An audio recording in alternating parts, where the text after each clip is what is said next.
I do couples counseling, and I love it when I see a couple return to each other because they have both become healthier. Sometimes you can enter couples counseling too soon. When I detect that there are issues with both parties individually, I will suggest that you go and see your individual therapist, and the marriage, the relationship, the partnership should get better as you get better.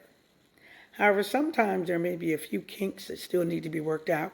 Then they come in and they see a couples therapist or a couples counselor. So here's some advice. Some of you have asked, how do we go back? How do we not look back? You simply make a decision not to. If you decide to reconcile with someone that you love, and the two of you have sat down and hashed out and recovered from, or you are recovering from the infidelity or whatever broke trust, because that's why relationships, that's the top reason. Financial, infidelity, but infidelity, we'll say cheating. If the two of you decide to continue to make a go of it after the fallout, when you come back together, you cannot keep hashing and rehashing the same thing.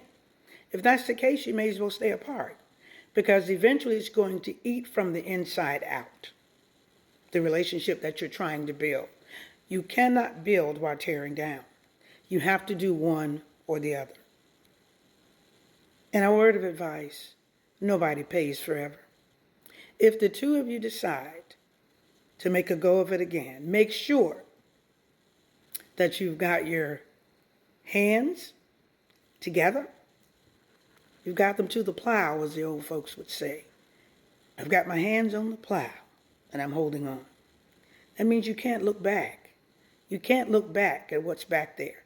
Only if you need to kick it up another notch do you look back. I was raised in the country, and there were no leash laws for dogs, loose dogs. You had dogs roaming all through the neighborhood. And if you had one that liked to chase you, you just had to run. So the only time I would look back was to see if I needed to kick it up another notch. The same thing with life. When you feel that the negative stuff is gaining, honey, kick it up another notch. And stop looking back. If you continue to look back, you can't drive your vehicle looking back. You're going to hit something. You can't move forward in life looking back. You're going to wreck it. So couples, congratulations on the reconciliation. It's a beautiful thing. It's a wonderful thing, a beautiful thing, a beautiful. But remember, nobody pays forever. And if you're going to discuss anything that happens, if you haven't worked out those feelings, sometimes it's about you and not the other person.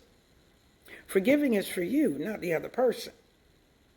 But if you still just can't seem to, you're still suspicious and worried, continue seeing your therapist. Okay? Because you can't make him pay forever. You can't make her pay forever. If that's the case, stay apart. But you have to make a decision. In spite of everything, if you still decide you want to make a go of it, you have to give it all you've got.